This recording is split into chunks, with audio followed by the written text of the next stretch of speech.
record on this computer. There it goes. This is Peyotism. That little blip one. But I have not had a lot of experience in Native American religions, other than sort of a general knowledge that there is a syncretism with Christianity, and a significant one. And now I understand a little bit more why, and that's actually very interesting. But if you are interested in learning or reading about Native American religion, in its larger scope, I would highly recommend this book, God is Red. I actually picked this up on a cross-country trip when I was moving to Seattle about 10 or 13 years ago, I guess now. And have started it many times and have leafed through it many times. Never made it all the way through, although when I did come back from our missions trip to Sholo, Arizona, I did start reading it again, and every time, I don't know, something gets in the way every time. It's a book that I do intend to finish at some point, but this is a classic in the literature of that. It's been around, I mean, and now it's in its 40th anniversary probably, but it's called A Native View of Religion.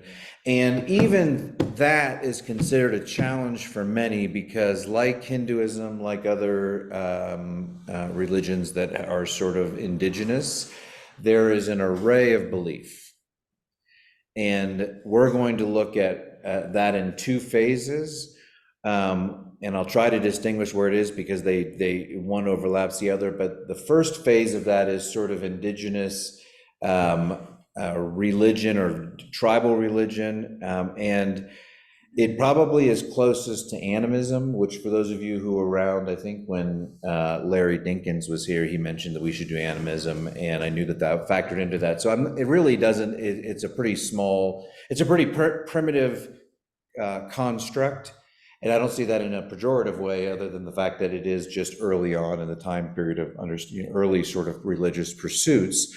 But when we think today about the original spirituality of the people that occupied the land that we now call the United States, it is it's hard to quantify anything with any sort of absolute certainty, because there are chunks of it. So I will try to signify. Sometimes I take a belief that I thought was interesting from a group, like the Cherokee. They have this great, what was it called? The little story of a water beetle, but that's just native to that, no pun intended.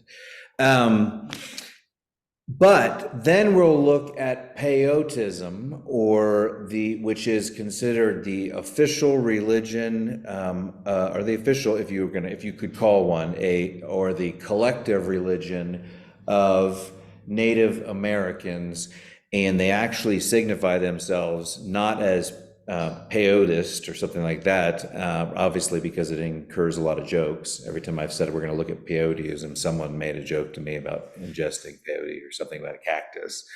But they're called actually the Native American Church. And the reason they use that language, church, is purposeful. I would like to say, before we dig too deeply into this, that we call, and I often joke about this too, but we call them Native Americans, and they call themselves Native Americans. Hey, come on in. This is one of our hikers. No, you're good. There's a chair back there. You want to go up there? He's been here for a while, so he's probably showering, I'm sure. Just kidding. But it is, we call them Native Americans, and honestly, they call themselves that, and there's nothing wrong with that. It is the accepted sort of even amongst themselves.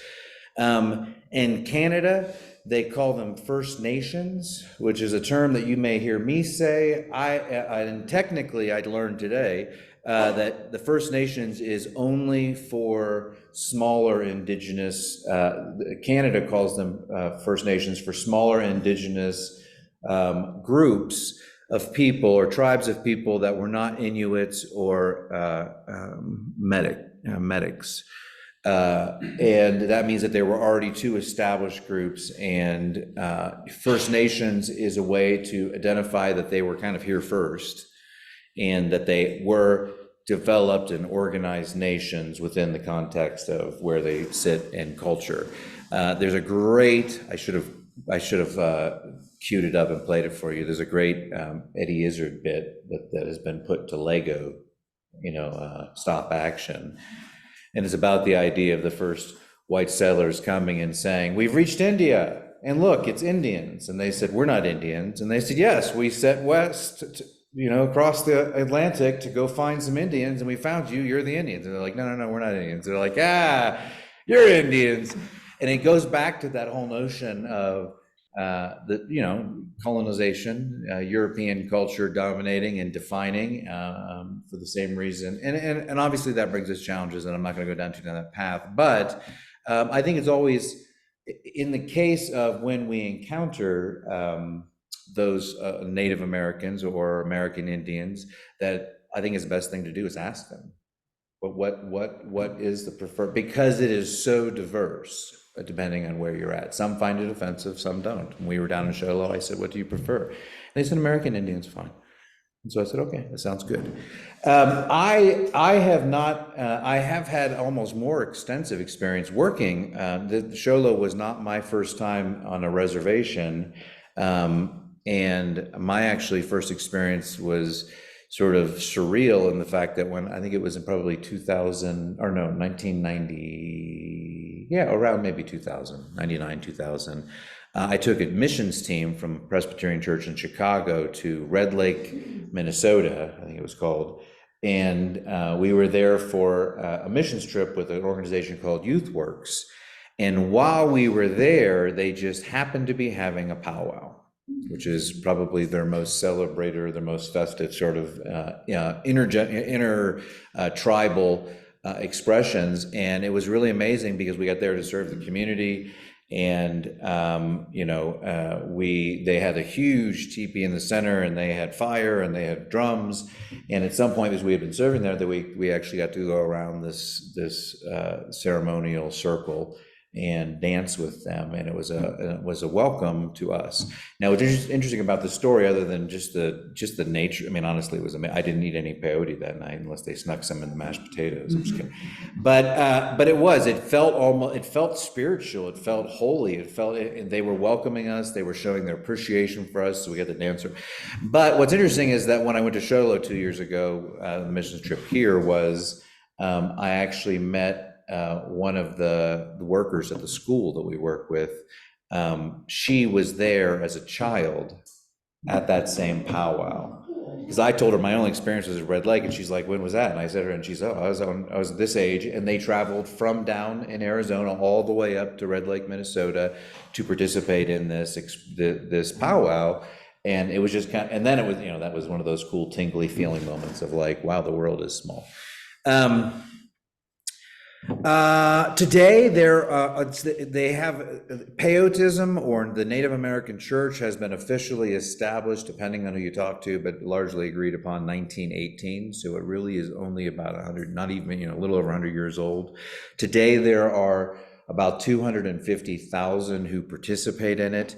It is considered a Native American religion that incorporates Native American beliefs, and we'll talk about that as a separate category, with Christianity.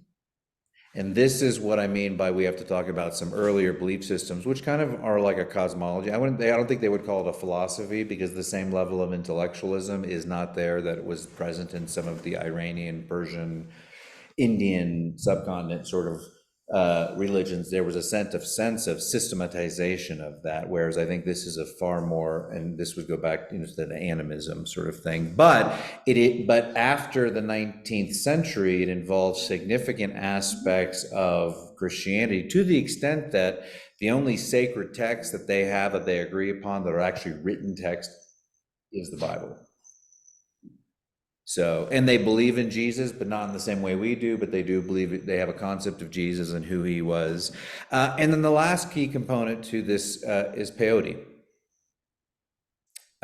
which is a small spineless cactus. I was looking at pictures of it. I don't know what on earth would ever possess someone to eat it. Maybe the fact that there weren't spines on it.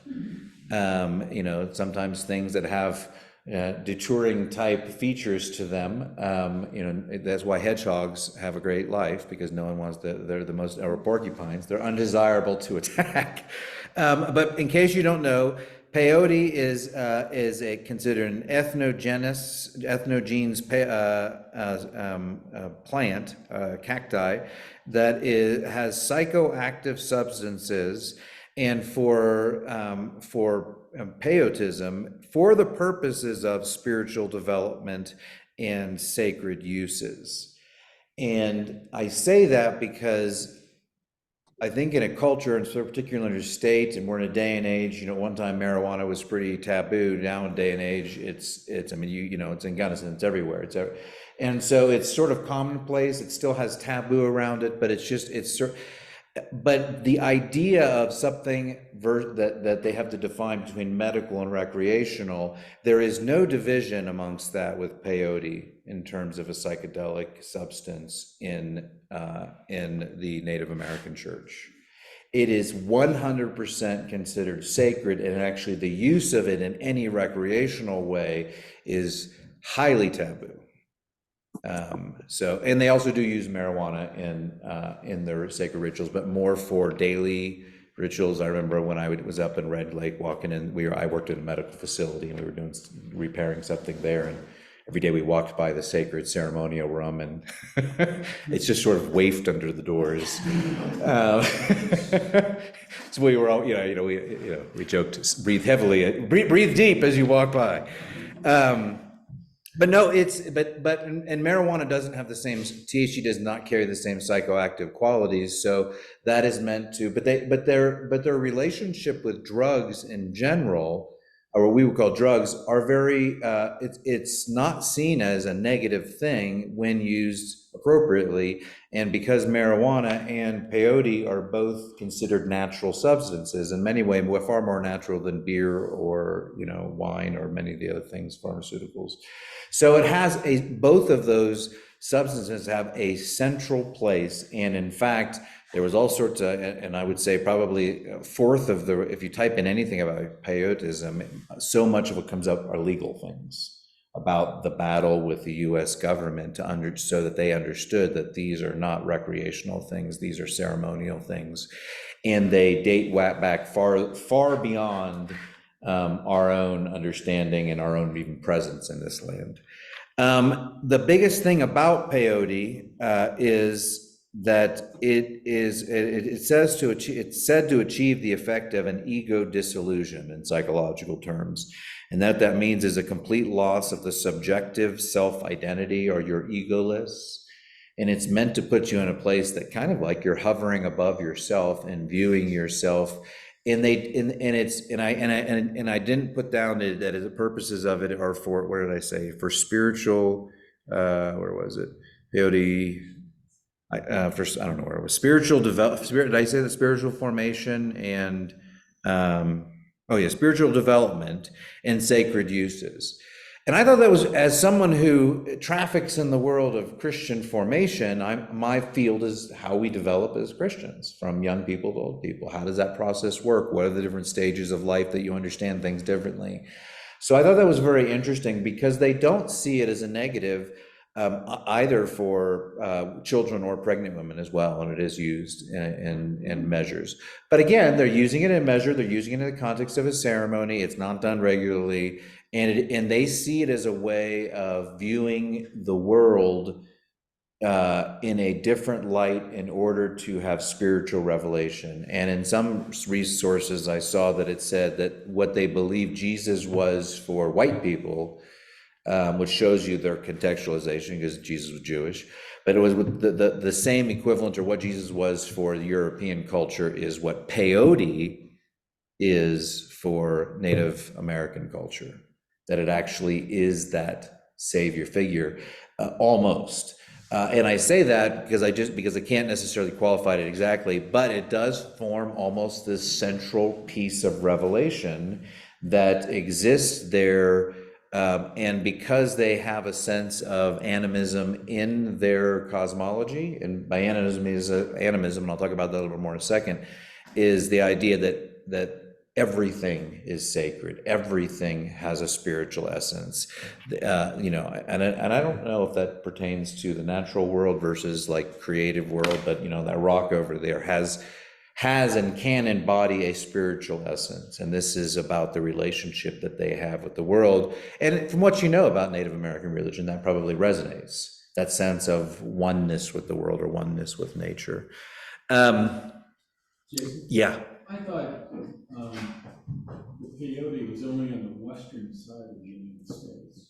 Are you saying it was all over the United States? I'm saying, well, I'll talk about that, the development of it, and it's thought to have been used for, as long as they lived here, but it actually is a plant that originated in Mexico and was brought up and cultivated in Oklahoma. Anyone from Oklahoma? All right, that says, you'll all see them a little differently now. By the way, has anyone done, just kidding.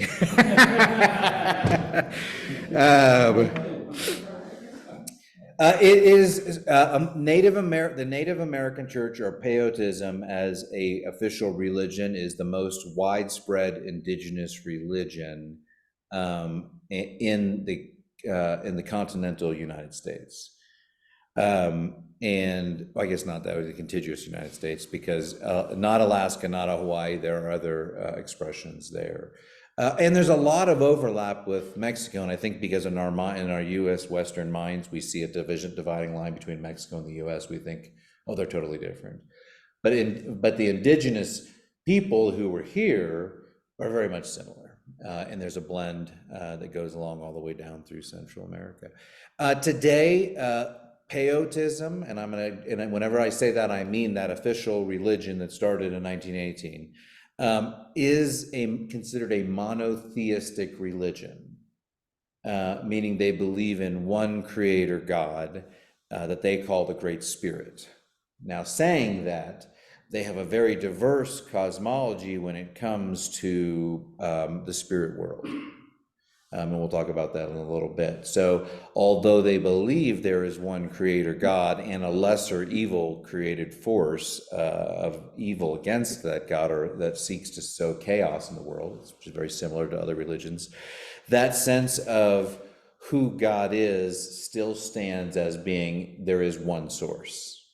Now the question is prior to the 1900s, no one was probably really doing a lot of research around what native, all the differences, and trying to find commonalities in indigenous religions in this country or in this land. And so our understanding so much of what Native Americans believe now can't be disconnected from colonization. Now, there was an acceptance of those beliefs, perhaps readily, but at the same time, it still represents Western Platonic thought intersecting with a native animism. I already said they can't believe Jesus sort of came. Oh, there are two branches. Today, there are two branches with also, there's a smaller group, but there are two main branches. There is one called Native American Church of Jesus Christ, which I thought was interesting, but I didn't go too deep into that. But there are two main branches. One was established in 1913, even before Peyotism was recognized, and that's the Native American Church of the United States. And this is a more inclusive group. All are welcome. Anyone you could go to one of their places and say, and join. You can convert. You can be a part. They're open to, and it's a far more egalitarian expression of it. And it started earlier than the next one, which is the Native American Church of North America, which was established in 1960s, and it was sort of a reform that came out to make it more pure. And so you have to have a documented form that says you're at least 1/4 indigenous blood in order to participate in their ceremonies. So I guess if you want to try peyote in a ceremonial way, you need to go to the U.S. church, not the North American church. So to animism, that which forms the sort of basis, well, first of all, let's just say their history would be considered naturally, and there's nothing that's going to surprise you here. It's tribal. It's hunters and gatherers. I mean, everything you picture about who they were. Um, there were no guns. There was just bow and arrow and spears and knives, and so they hunted and they gathered, but they hunted and gathered with this animism understanding, which basically asserts that objects, places, creatures all have a distinct spiritual essence. So that notion again of oneness with nature, when one feels, and maybe you've climbed to the top of Uncompahgre and looked out, and you just sort of went on this journey and this pilgrimage, and you feel like a sense of, in your, or you're out in the woods somewhere, and it's just you and the, we all have had those experiences where we feel connected to the creation. From the Native American side, that would be that spirit of animism that undergirds that. And it is considered an acknowledgement, a more robust understanding of a metaphysical world. And by meta means above physical or over and around. It's a larger category of the physical world. And so when we see everything into an actual matter, they would view the world, even in this space here, as containing spiritual realities: a rock, a tree, a blade of grass, a ladybug. In that there is an immaterial soul. The universe contains immaterial souls, and in many ways, in the earlier form, they had a much stronger view of reincarnation, although that view has been challenged with the introduction of Christianity, in the sense of there is an end place. So depending on which tribe or which time in history you look at, you could have a stronger doctrine or understanding of reincarnation and that cyclical nature of the world. But as Christianity is introduced, you get a little bit more of that. There is a place, almost in the Buddhist way, that your soul will go to and find rest. Without as much definition around it. But again, those are the Western Christian influences. Animism is often considered or called lifeism, and that is just everything contains life. It's very panentheistic, but not in the sense of a one creator God manifesting himself through all of the creation, but there's a sense of spiritual essence to all of creation. Peyotism is viewed by many as a Christian religion, which was shocking to me, because it is influenced so much now, and not in the sense of a cult where you have Joseph Smith taking it and tweaking some things and sort of having his own revelations, and perhaps that's why. And that's what makes it, I think, interesting for us as Christians is it is truly the syncretism of Christianity and the native expressions or the native ideology, in a similar way that Christianity is an expression of Judaism. And I say that just because I want to be careful before I critique them for tweaking things too much, because it doesn't align with our confession of who Jesus Christ is, which again, through all of this, I keep reemphasizing, that's what distinguishes us. Jesus Christ wasn't just a great hero of the world or of the ethical world or of the spiritual world. Jesus wasn't just a prophet. Jesus, for us, is the incarnate Son of God, the fullest expression of God in humanity. And he has a purpose, and that is to redeem humanity and reconcile humanity to this creator God. That single narrative is always what defines us over and again. So they can acknowledge Jesus as an actual historical figure, but for him, he's a great hero of the faith that was called more to the white folks or the European folks, which I think is a miscategorization, but it demonstrates their own cultural perspective and probably the reaction to the oppression of the white people or the Europeans on, and he's really not all white, that's a misnomer, but it's in their language very common. They don't talk about Europeans. It is just sort of a conglomeration. Anyone that is European, of European descent, whether you're Portuguese, Spanish, Italian, or otherwise, would be considered white, of the same white mindset. It is often called, and you'll hear this if you were around circles of this, you probably would hear it referred to as the Peyote Road, or the Peyote Road. The way of life is what it's called, and it is sort of, this is the more of undergirding philosophy of the way they see their expression of spirituality. And the Peyote Road, this way of life is characterized by four main things: brotherly love, so it is still a patriarchal society. I can't talk tonight. So brotherly love, family care, so a strong emphasis on familiar connection. Self-support through honest work, sounds like a lot of something we've heard before, and avoidance of alcohol, which I think is ironic, or unfortunately ironic, when we consider that alcoholism is one of the main issues that Native Americans face today, and widely recognized and addressed, and in that way, pause for a moment and consider alcoholism not just as a psychological genetic predisposition to wanting to be intoxicated, which is what we typically call alcoholism, but an actual evil force or spirit that seeks to bring chaos and to consume and to destroy those first few things. That alcohol turns brother against brother, that alcohol destroys the family unit, and that alcohol is often the cause of the loss of employment or honest living. And so it has become and it is viewed as a spiritual device of chaos, or of the evil spirits, to throw them out of balance. And that word balance comes into play again, that sense to set them off in a way that they're functioning in the world in an imbalanced way. Okay, let's pause there before I get into the history. Any questions? Just that's my general overview. Yeah, Ben. Well, what I've always heard in talking to Native Americans and so on, that they view the earth as their mother. Yeah. And that, you respected the mother. Yeah. And when they hunted, when they made a kill, they praised Absolutely. Yeah.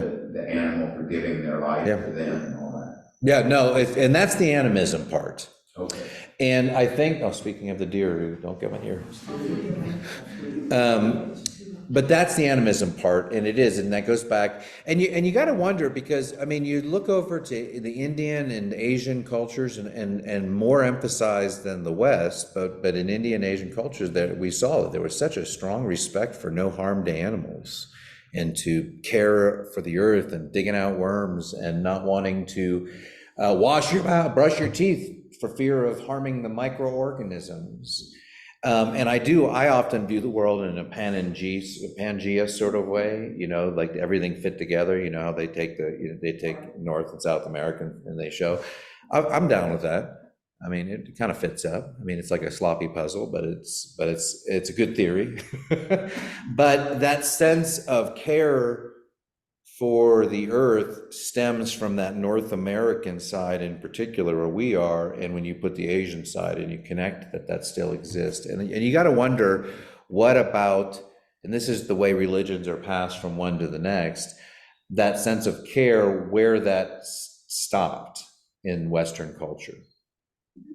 Because at some point, Western culture is represented more by domination of the earth than care for the earth, and that same. So I'm not sure, and maybe it's that animistic foundation that goes back, and that's and they call that religion. It's not religion. Religion is an organized construct. Spirituality is more fluid, malleable, and representative of times and places. And there was always a spirituality. I think if you were dropped in this world without any prior knowledge of anything, and you saw the sun coming over, you would quickly equate that with something that governs your life. And fire as something that provides warmth, and water. We often look at these sort of elements and we think, oh, that's paganism. Well, we would be guilty of the same thing without any sort of divine revelation, because those are the things that help us sustain life. And I think it's also the family unit. I think that both of those. It is, but for different reasons. Family unit than. The family unit represents safety. All the way into a, whether it's a hunter environment, the more people represent safety. And when you get into agrarian societies, more people meant not more mouths to feed, but more workers in the field that could yield and provide longer safety in the winter. Because there are many winters where people ran out of food by May or April, March or something. This was bad the previous year. So the more people you can have, the more plants you could have, the more you can cultivate, and the more safe your family is. But as we look back, we see a tribal hunters and gathered. This is sort of prior. This is long before Europeans ever set foot on the continent. They had a deep relationship with the seasons, not surprising, but you see that and that still exists in the representations or symbols of their cosmology: stars, suns, moons, the sky. Not that they were astrologers, but that there was a sense of connection and guiding. And when you are a migrating nomadian type group that moves around, and they stayed in regions, they moved like birds did or like animals did to warmer territories, that seasonal order tends to shape your understanding of the world. And so not surprisingly, I would say that their relationship with spirituality and this animism also gave them a spiritual cosmology that said that there was a thin veil between the world of the dead and the world of the living. And the world of the dead was looked at as freedom, and the world of the living was looked at as a place of suffering and hardship. And so for those in a pre-organized religion sort of way, death was actually a celebrated aspect. And then you continue to commune with your dead through the ingestion of peyote, through rituals, and there was a sense of those ancestors were caring and guiding. And this is all over. You think about like movies today, or, particularly Disney, you think about that they embrace this sort of cosmology. But that's important to understand that thinness, the thin layer between the transcendent, and we call thin places, like I would say Lake City is a thin place where we feel that sense of transcendence. When I say they have a thin cosmology, it doesn't mean they have a light cosmology. It means that they have that the intersection between the spirit and the physical material world is easily penetratable. And then at some point in the late 1800s, so 1890, 1880, some dated differently, but around 1890, peyote was introduced to the southern plains, and this is the theory behind it, in the Oklahoma Territory. And this is when peyote, not that these religions or these, and they didn't use marijuana or other things to conduct these things, but the use or the introduction of peyote as a psychedelic was introduced into those Native Americans or indigenous people around that time, 1890. And at that point, then it started to become another means, another avenue of contacting the other world, or seeing the world differently, or the way that it's viewed as a way the spirits communicate to you. You're opening your mind. And honestly, not having ever done it psychedelic, I don't know. Maybe it is. That's what sort of fears me. That's what scares me about all of this. Probably why, because I don't watch scary movies because I feel like it's opening my spirit up to something. And my fear would be, if you did something like that, you're opening up yourself up. You were providing you're finding a portal through which maybe there's something there. So I don't recommend it.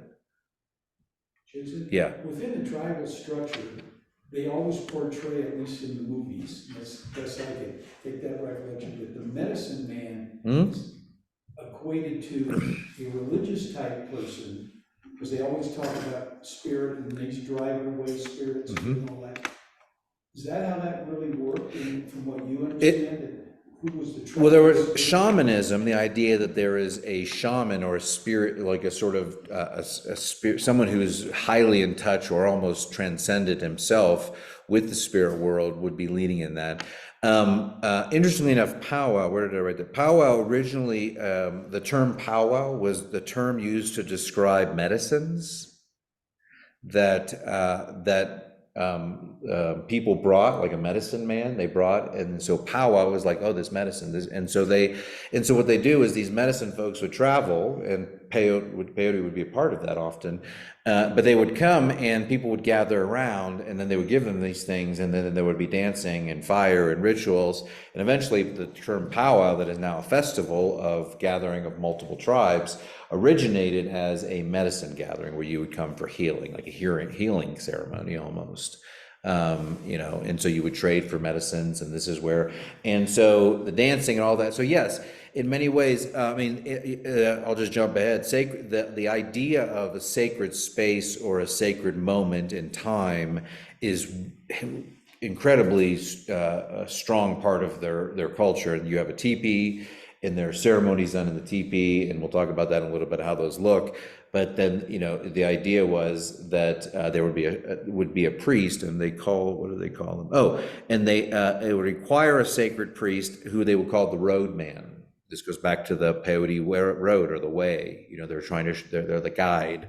And then it would also require a fireman, who would be the person who would tend the fire and the coals around the fire, and they kept the coals in certain shapes. And I didn't get too deep into the rituals, but there's lots of things. And again, this all varies from region to region as well. And that's, again, why it's really hard. Everyone sort of has this introductory clause where no one wants to claim a sort of thing until you have the Native American church. And even that, there's a lot of flexibility, but they were willing to grab onto a few basic things. So another question, in their transition from the living world to the spirit world, you see a lot of times, and we'd see the old burial grounds up in the Lakota area, where they would bury their dead. They wouldn't bury them, they'd put them up on platforms. What's the significance of that? Because I don't think they all did that, but I don't know that. It was interesting to see some of those old things.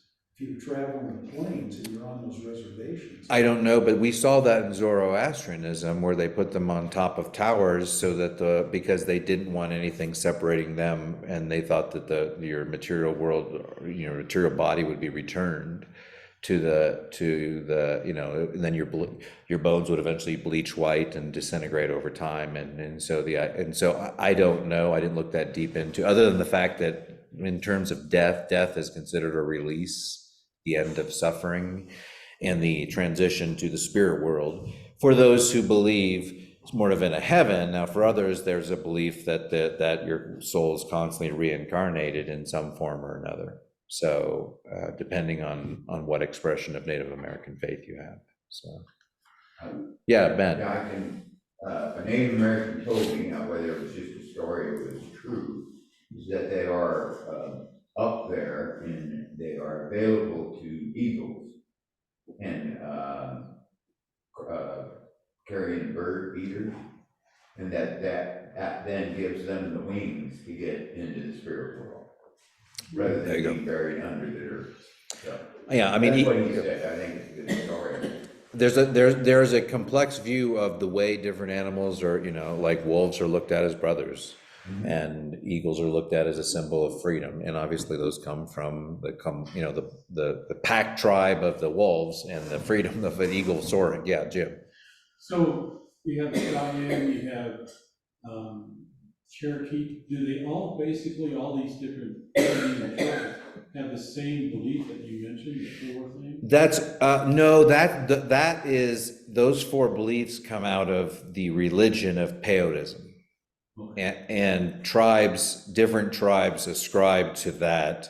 And I did not go into, I mean, the list is a mile long, but the religion of Peyotism is both acknowledging original tribal beliefs and Christianity, and the use of peyote, and which is a protected, you know, like that's in somewhere in our Constitution or somewhere in our, you know, our statutes. It says that and this all happened actually in the last century, where they had to fight for those rights. So, and again, I mean, they're not using it in a recreational, let's get high and, you know, and be stony sort of way. They're using it in a way that is legitimately a part of their expression of their spirituality. So the guide is a protector of the people taking the drug?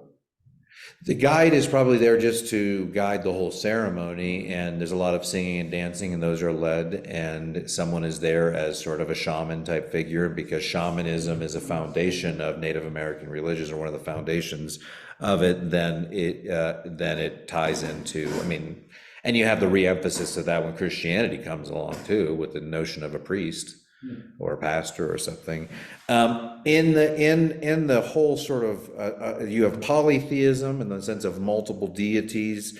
turned monotheism, and that was there prior, but it was reemphasized and probably is now sort of largely bolstered because of Christians' influence.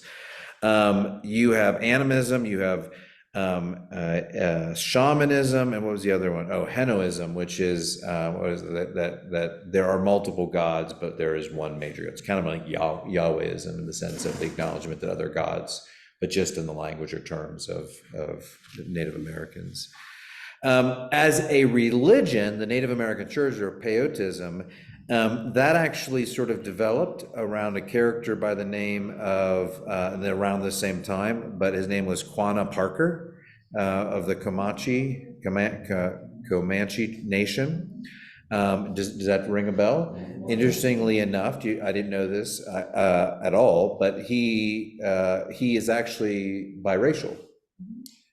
His mother, Cynthia Ann Parker, was abducted in Texas as an 8/9-year-old into the Nukani tribe, and and not just in a small, well, like sideway, but when the chief of this tribe actually ended up marrying her. She was raised in, and she just was a Westerner that brought. But their child, Quanah Parker, in 1874, during the Battle of the Red Rivers War, led his people to, and this is when the American settler, the European settlers were basically obliterating the bison population. And this was the main source of their own livelihood. And so they were basically trying to relocate all these tribes into reservations. And Parker was instrumental, although he was not a chief, he was instrumental in leading his people to a reservation in Oklahoma.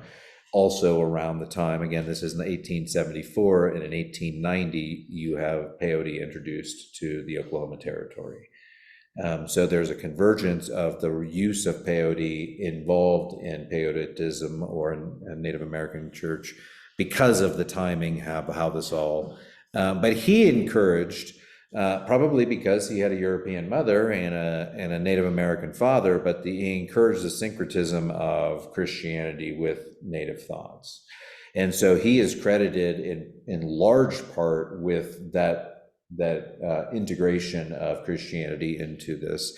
And I think it was interesting, just to note that the Red Rivers War, around this time when this was happening, this was the end of free roaming tribalism or tribes in the Great Plains. And so after the 19th or 18th century, you didn't have that.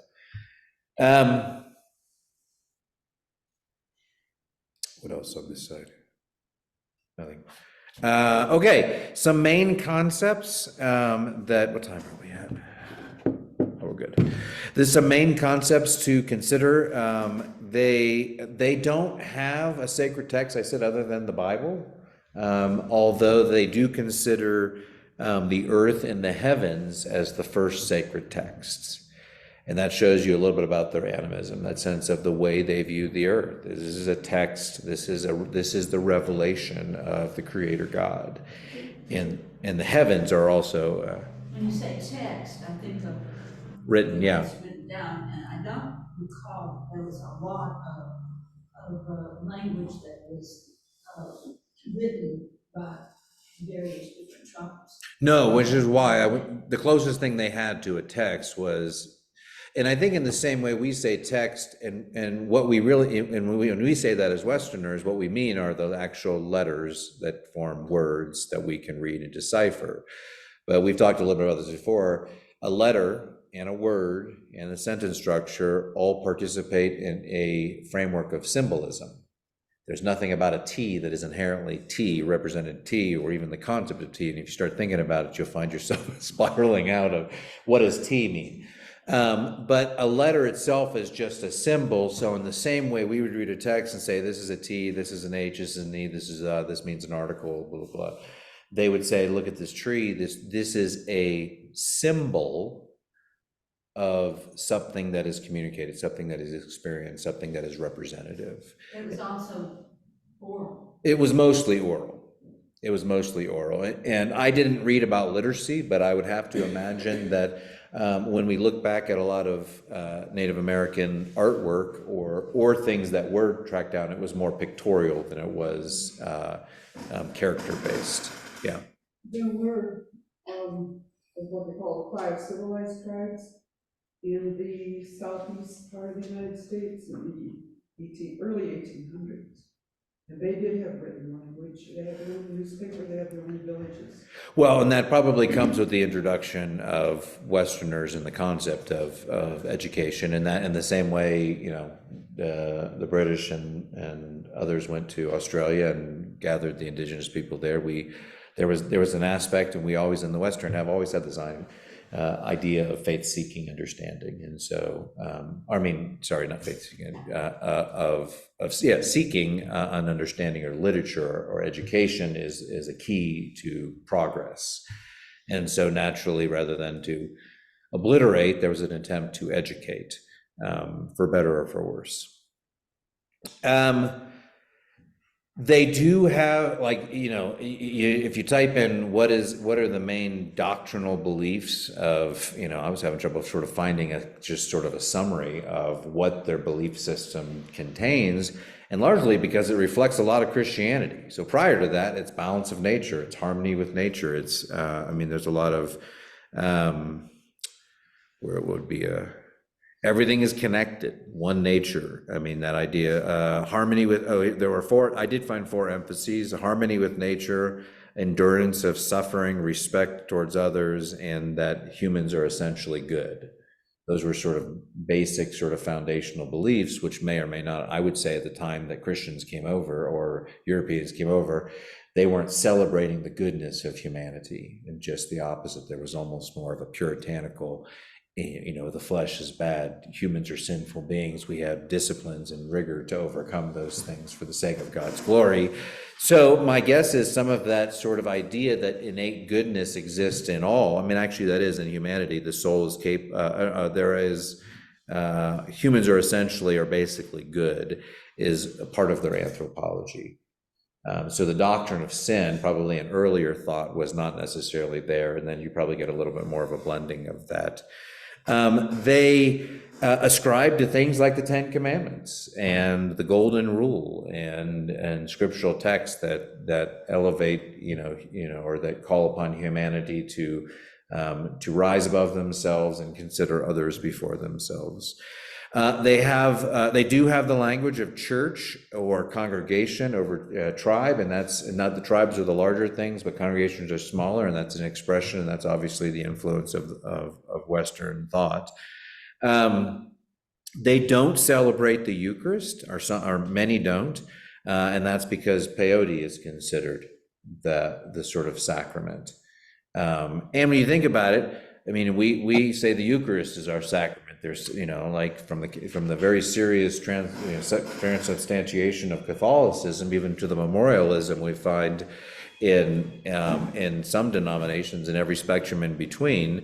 That is our sacred thing. That's something important. We take that seriously. No one goes into taking communion or the Eucharist sort of, in a joking manner. It's taken with utmost seriousness. And so for them, instead of the Eucharist, it's peyote and water. And then it usually, and the ceremonies where they usually things like involve a teepee, it usually begins around 7 or 8 in the evening, and it carries on through the night. And it finishes with a breakfast of corn, meat, and fruit. And these things are part of the ritual or prescribed, and why it has those things, I'm not sure. But that is considered their sort of sacred expression of Do it weekly, monthly? It depends on the expression. Some do it more than others, just like Protestants, okay? Catholics do it weekly, but some people do it quarterly, some people do, yeah. I mean, not surprisingly, there's a very, I thought that when I thought, this branch of the Native American church is more welcoming, and this is not as welcoming. We find that in Christianity, and find that in Islam. We find there are certain human characteristics that seem to have been sort of rise for all of these things. I didn't get that far into it. I do not believe that psychedelics have a physical, in my little understanding of psychedelics, I don't believe that they have a physical addictive component to it. I do believe, I believe anything, and I believe marijuana included that, have psychological addictions because of what happens, but not in the same way that, like, you know, cocaine or, you know, opium or some of these others have. What's that? Yeah, or some of those that have, yeah. Where are we? Oh, I don't know what that word is. I wrote something, I have no idea what I wrote there. Something relationship between, I don't know. Too much peyote. Yeah, I know, I did know. I don't think I would have had any notes had I.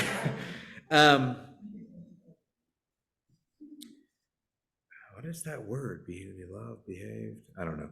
Relationship between, it's addressing the relationship between others. It's centered basically, or their understanding is highly relational. And again, it goes back to that early brotherly love and family, and so is that there is a it's meant to reveal, I think, the connection between others, between the community as a whole, between creation itself, the natural world, and between the spirit world. And so there is meant to be this connection through peyote or through these rituals through that. In general, there's a high emphasis on respect for all life. Everything is connected. The care of creation, and which I think is interesting. And again, and I'm not going to blame Western culture for this, but when you go to when we went down to that reservation in Show Low, that is the exact, like, it felt like a spiritually oppressed dump. And I've been to the actual dump in Manila where you see pictures of. It's one of those, you know, National Geographic things where they show the Filipinos walking through this giant dump. I've been to that dump and driven by around that dump and seen it, and that's a sad existence, but it does not contain the deep, dark spiritual oppression that when I went on that mission trip to Sholo, when we were in that reservation, it just, you can feel, it was a palpable feeling of darkness, even in the daylight. Alcoholism is prevalent, and cycle of emotional trauma and poverty, and I mean, you know, molestation of children is almost 100%. Abuse, the abuse sexually of their children is almost 100%. And this is why that ministry, where they're pulling the kids out, and they have them Monday through Friday each week. But I mean, to be honest with you, as many of you know, I didn't go on the missions trip this year. And it was around the time that I felt that I was under some spiritual attack. And I said, I didn't feel like in the space that I felt in this last spring approaching that trip, I ended up not going on that trip because of how serious I took the darkness that was in that place. And I felt like I didn't want to open myself up to it. It is honestly one of the darkest spaces that I have been to where I could feel. There was another time I would say I was in a, you know, and I grew up in the Assemblies of God, so I think I have an attune, something in my own makeup is an attune to the spirit world. But when in Jamaica, we felt that too, in a sense, and we prayed for kids to be, there was a demon possessed kid or what thought to be a possessed kid, and we pray, and I don't know if anything happened, and I don't know and so as much as I don't understand the world, I have a deep, deep respect for the spirit world, which again is why, I think when you open yourself up to things, you open yourself up permanently to those things. There's no going back. Yeah. In my past life, doing all of the. Well, wait, is this a reincarnated way, or is this like a life stage way? Okay, I just want to make sure we're all on the same page. It took me to a lot of Indian reservations to live at facilities. And it was some of the most depressing times we ever had in the neighborhood. Because the properties people get a ladder, and the first thing they do is they build on a building. The gutters are full of whiskey bottles and things like that. Yeah. Alcohol prevalent. Yeah. Like you say, domestic violence, incredible. And to that then child abuse. Yeah. And that was all the way from Lakotas down to Navajos. Yeah. Everywhere I went on patches, it was all the same. You get that same feeling that they just feel lost. It's darkness. It is the most palpable form of human depression and depravity that I think I've experienced. Yeah.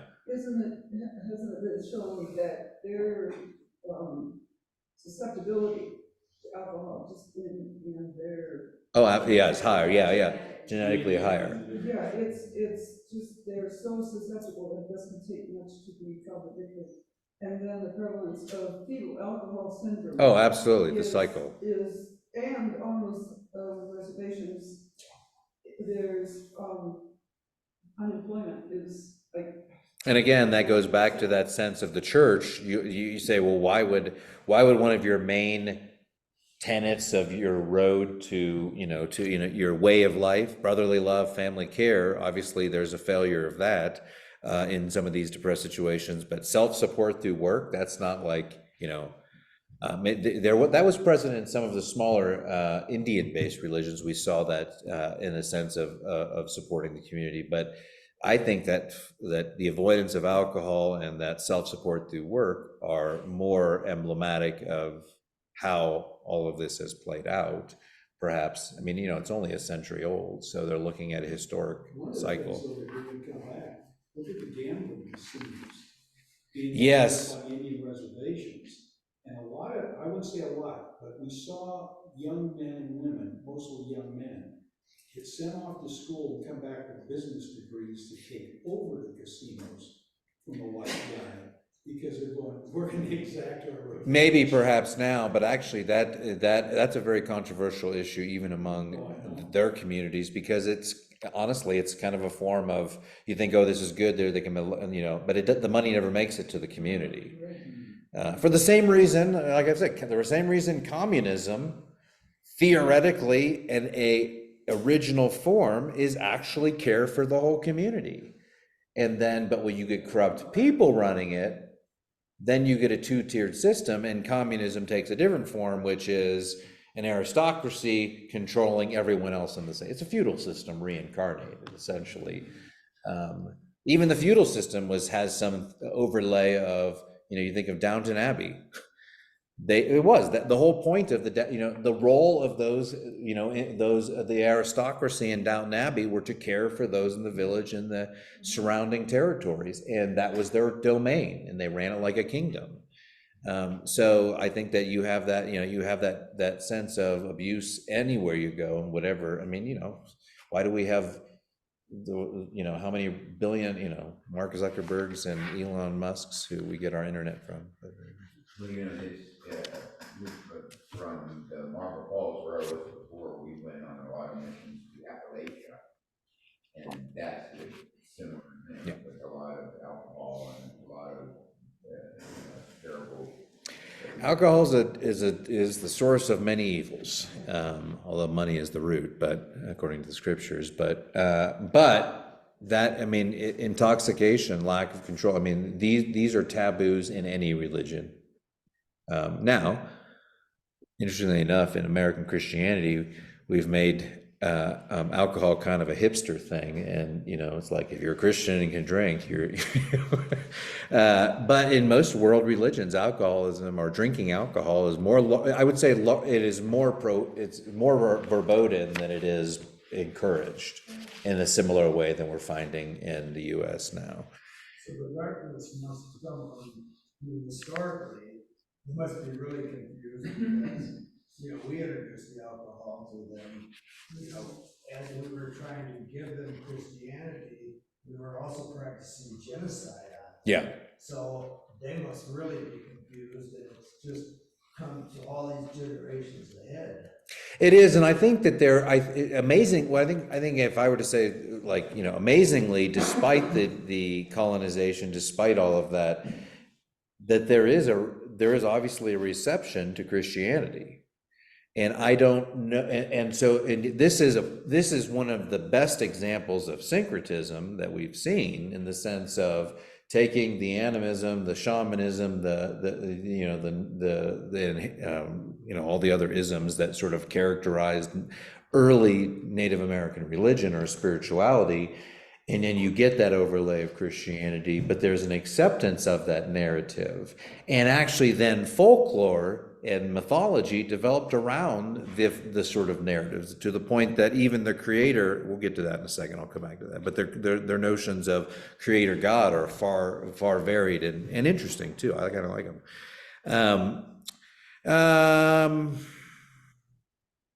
Oh yeah, so let's get into then some of the comparisons or just definitions and the categories we've been using. Jesus is viewed as an Indian cultural hero and an intercessor between us and with God. So he's looked at as a figure, a hero, someone who is in the spirit world and who is an intercessor between. So in some ways, that's pretty legitimate in terms of the way, we view right hand of the Father. So they don't view him as the Savior, which again is the differentiation that we again keep coming back to.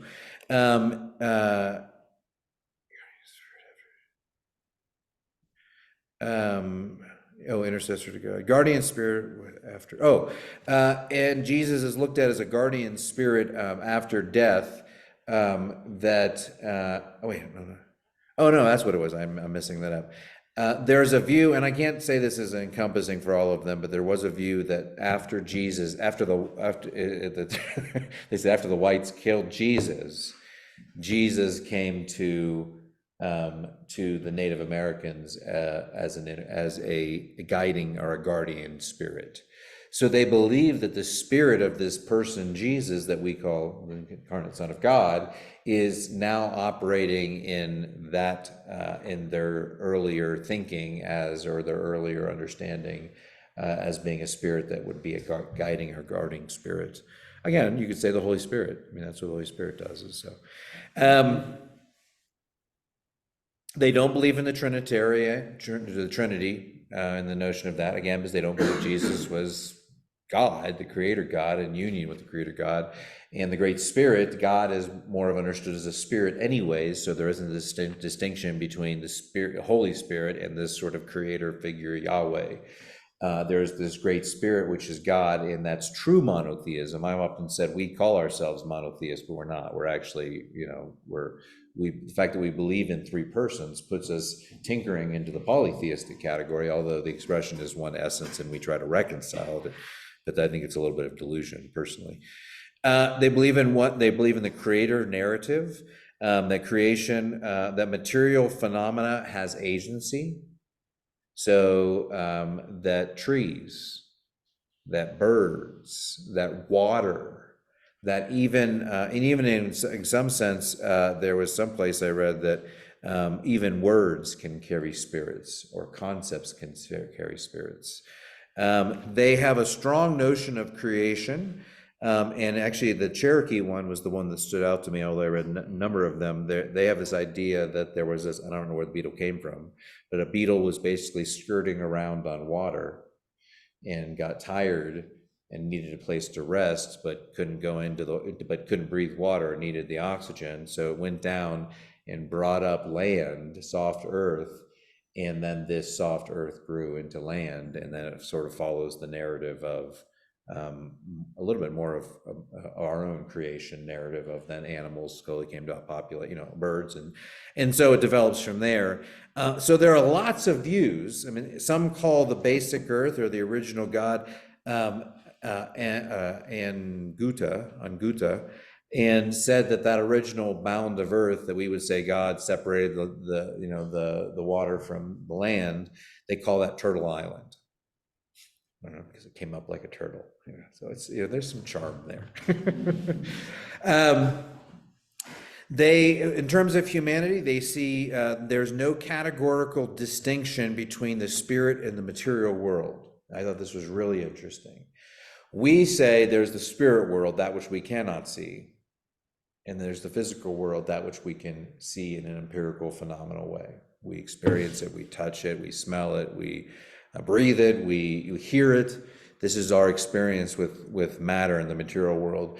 And we say then the spirit world is something else. And we all have different views of what that spirit world is. Some may view this very room being filled with beings or celestial agency. some would say, no, this is just empty void space, and there are beings that then float around, but they're not. And some would say, no, there's no spirit world, or maybe that's probably too far for anyone who's a Christian.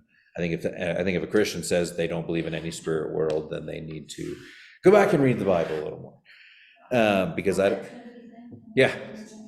I don't see how you can get around really. I mean, and honestly, I do think we live in a space where in the Southern Hemisphere, there's a far more deeper, robust understanding of the spirit world that we don't give credit to.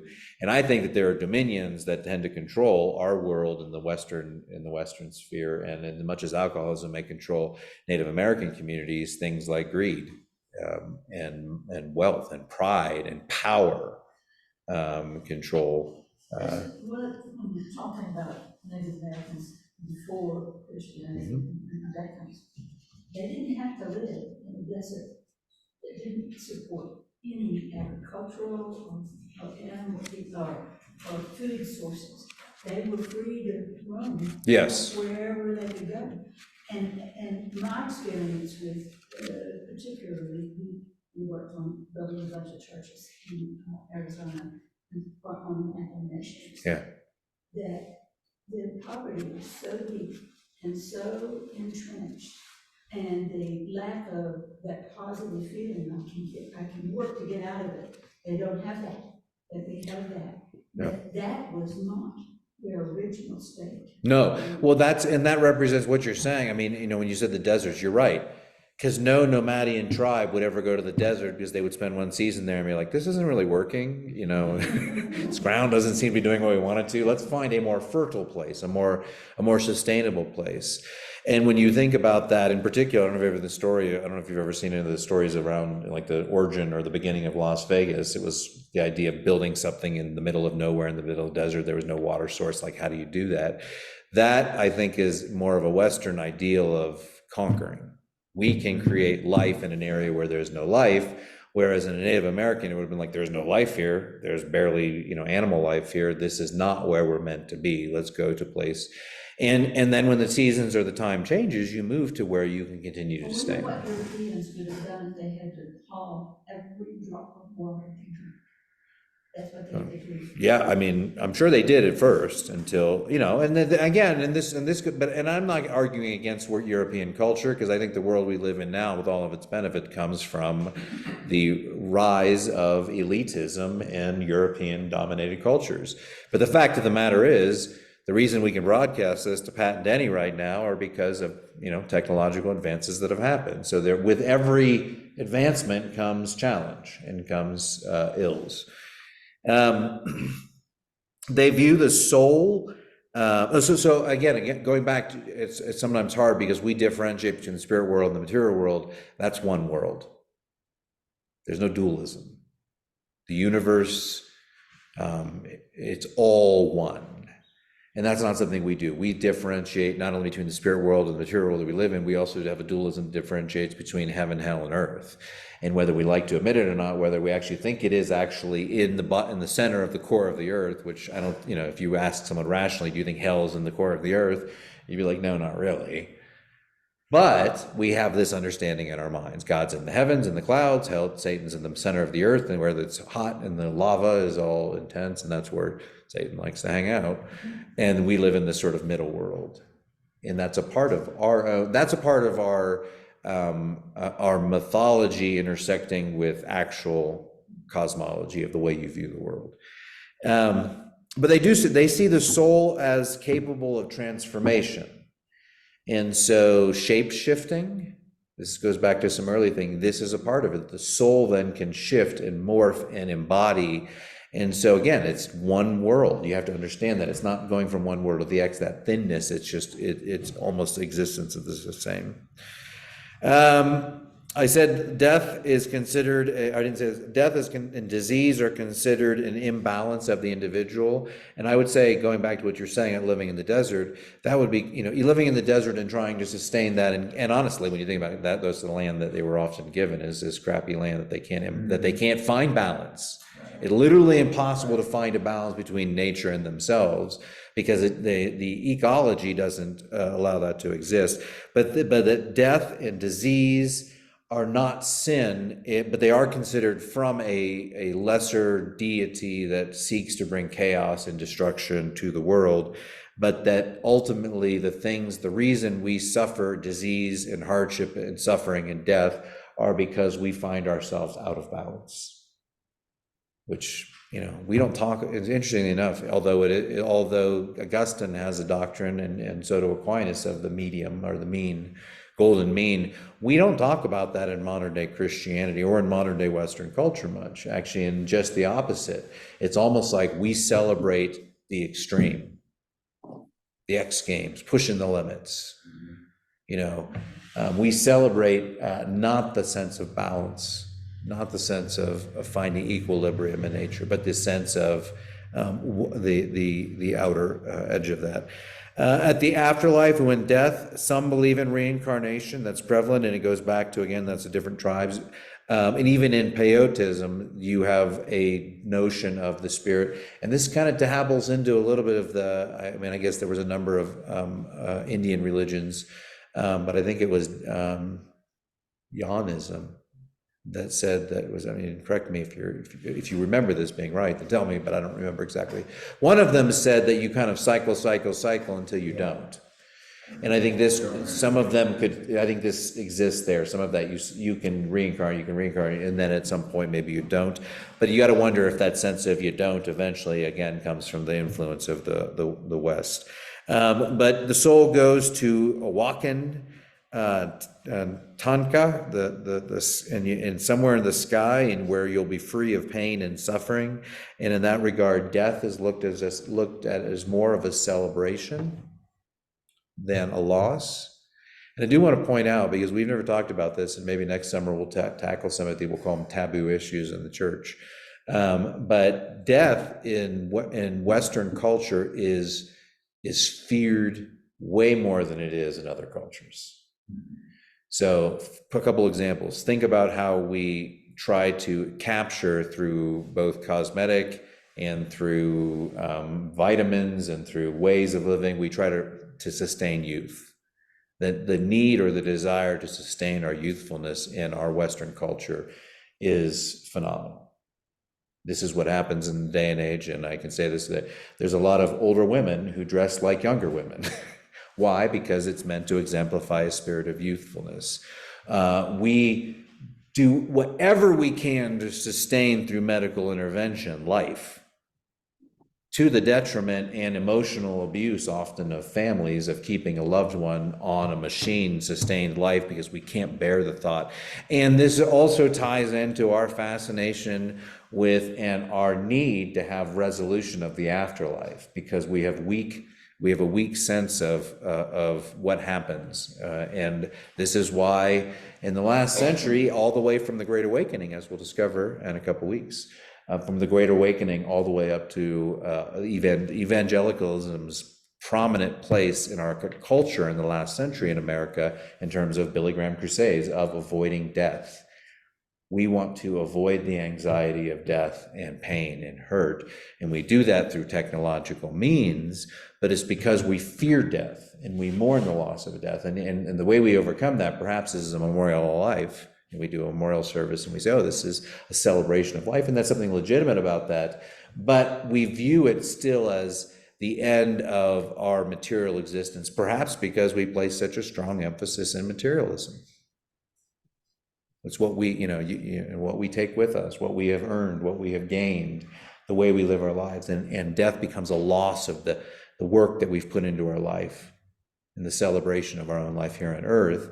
Whereas religious or spiritual pursuit has often been to relinquish those things that bind us in this earth and to find true existential freedom. So you can say America as a whole, or the US as a whole, is an existential crisis where we've been blinded of the realities of the life cycle of birth and death, in favor of sustaining life for our own hedonistic pleasures. Just a little side.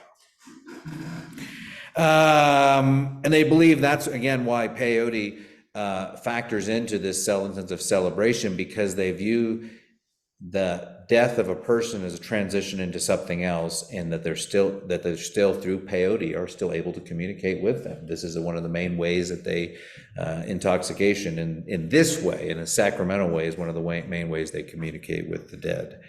All right, and they do believe in an evil God, and that there are spirits that cause pain and suffering.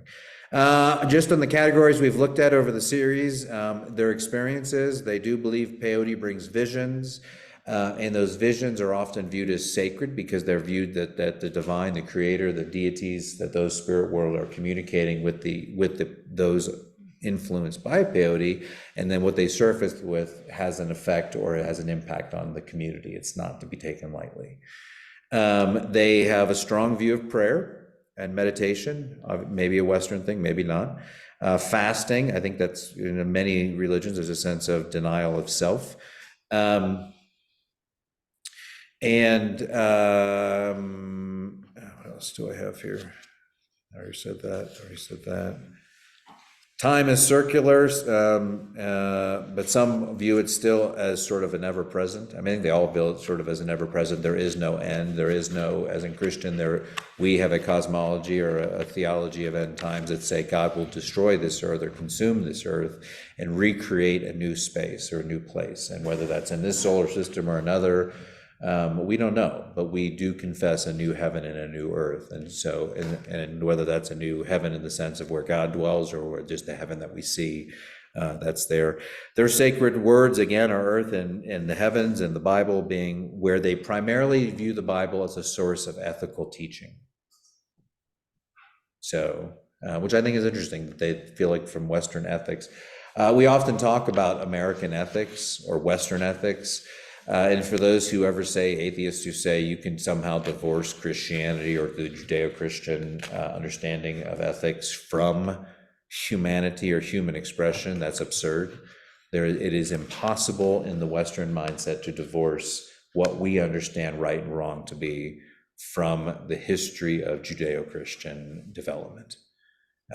You can't, it's so ingrained, it's so enrooted, and you have to wonder how that impacted their ethics. Their ethics seem more holistic prior to this and simple, and I think there was a sophistication. I think that's it. That's what I got today. Any questions? Yeah. Hey, Jason, can you hear me? Peyote? I think peyote probably was used from the first time someone was like, hey, this is kind of trippy, and they kept going. But in terms of the suggestion of, not that it wasn't used or it wasn't found in other parts of the US, but peyote definitively has been introduced by the end of the 1800s when this was going on. Now, that's not to suggest that it wasn't there or others didn't use it, but because it is considered a transplant from Mexico. But who knows? I mean, they could have had it here. They could have had it in Arizona before this. This is back in a time where they weren't tracking those things, and no one was going. If you saw a plant, you wouldn't know that it would cause. One, I wouldn't want to. I don't think most cacti look appealing to eat. So. Well, there's a huge trading network. Yeah. Exactly. Yeah. So it seems that indigenous peoples around the world all kind of have the same belief system of the animus, I think you call it. Animism, yeah. So it's not just in the United States. No. I mean, you go around the world and you still find these indigenous tribes living in Australia or living in South America or wherever. They all kind of have the same spiritual belief that everything is spiritual. I think even in Judaism, I think you go back to prior to. Where did that kind of come from? So we have Adam and Eve. So where did the indigenous people fit chronologically in with the world's development? And So the first people didn't have that belief. Adam and Eve didn't have that belief. According to Christians. Right. Well, Yeah. yes, according to Christians Yeah. in the Bible, it doesn't. It depends if The you, Bible doesn't talk about any of that. So where did this separation of two different types of humanity? there's naturalistic spirituality that comes from the observation of nature, and there's revelation-based, and Christianity, or Judaism and Christianity and Islam, and as revelation. I mean, we looked at all of these, Confucianism he was a transmitter, he didn't have revelation. But Zoroaster had a revelation. So in any of these organized religions, you always have, or not always, you often have a central figure that has a revelation that then expounds. If any of you have listened to Jordan Peterson, he unpacks this basically on a psychoanalytic perspective that says that when either someone was induced by a dream or a vision, sometimes it could be drug induced, but there was a vision that came to then back to the community. And when the community, for whatever as sensationalistic as the vision may be, what was revealed, and I'm not doubting that God can't speak through visions, or whether that's really God or not God. I'm not arguing that premise. The idea, though, whether it was legit or not, or just a conjectures of one mind or a fabrication of one's mind, is there is an encounter, an experience with one believes is a divine revelation or transcendent revelation. They share that. The community builds folklore around that because they repeat that. They get spread around, and over time, and for Jordan Peterson, he believes that's where you get the creation stories. And so the folklore around Adam and Eve, or the character of the first humans, there are many Christians who don't believe that those are actual literal figures. There's some who believe there are, some who believe that we live in a 6,000-year-old creation, that humanity has, that the first human people came in the creation of Adam and Eve. Others believe in an evolutionary process where there were humanoids or Neanderthal that existed for thousands of years. That existed before that. And as many of you heard me say, I reconcile both of those in the sense that I think there was a development of evolutionary process, but at some point in that evolutionary process, God supernaturally implanted humans with rationality, which then spawned much of the development of civilization. So, but that's my own nuance on the cosmological side. Who is your messenger?